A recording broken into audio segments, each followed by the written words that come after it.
қарым-қатынассыз ереже бүлік тудырады. Сонымен, қарым-қатынас орнатудағы басты ереже уақыт бөлу. Өйткені балаға немесе басқа біреуге уақыт бөлуге дайын екенімізді көрсету арқылы біз оған сен мен үшін маңыздысың дегендей боламыз. Әйелімнің қымбаттым, сен балалармен уақыт өткізбейсің дегені жайлы сіздерге айтып кеткен болатынмын. Осы сөздері үшін мен оған сондай ризашылық білдірем. Дотти мені таңғалдырады.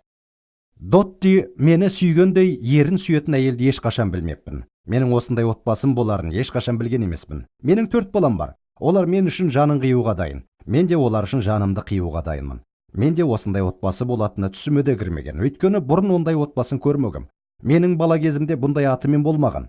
Ал Дотти осындай отбасында өскен. Соның маған қатты көмегі тиді. Бірақ ол сөз тартысуға келгенде сол мүмкіндігіне жармаспайтын.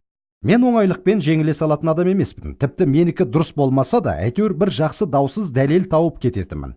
Бірақ Дотти мені әшкерелеп қана қоймай, тіпті маған көмектесуге дайын болды. Ерлер, сіздерге бір нәрсені айтып кетейін.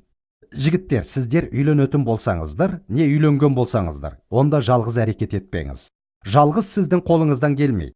Қараңыз, мінезі қатты адаммын. Ал Доттидің үлесі болмағанда мен өз отбасымның шырқын кетіріп, балаларымнан айырылар едім. Ақыры некемді сақтап қала алмас едім. Жалғыз әрекет етпеңіз. Балаларыңыздың анасының сөзіне құлақ түріңіз.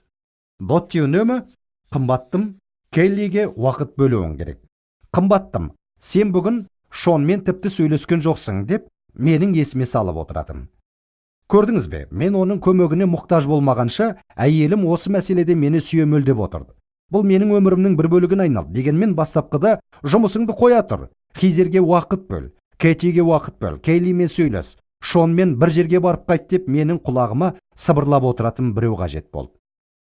Сонымен, ерлер, егер сіздерде осындай адам болмаса, сіз балаларыңызбен уақыт өткізбеуіңіз мүмкін. Әрине, егер кезінде әкеңіз сізбен көп уақыт өткізген болса, олай болмайды. Маған көмегі тиген бір нәрсе. Мен әрдайым балаларыма менің сөзімді бөлуіне жол беретімін. Әйтсе де, көптеген адам мені осы үшін сынға алатын. Мен кіммен сөйлесіп жатпайын, балаларым кез келген уақытта менің сөзімді бөле алады, егер оны құрметпен істесе. Мысалы, әке қауым алдында бағушымен сөйлесіп тұр, баласы жүгіріп келеді, әке дейді.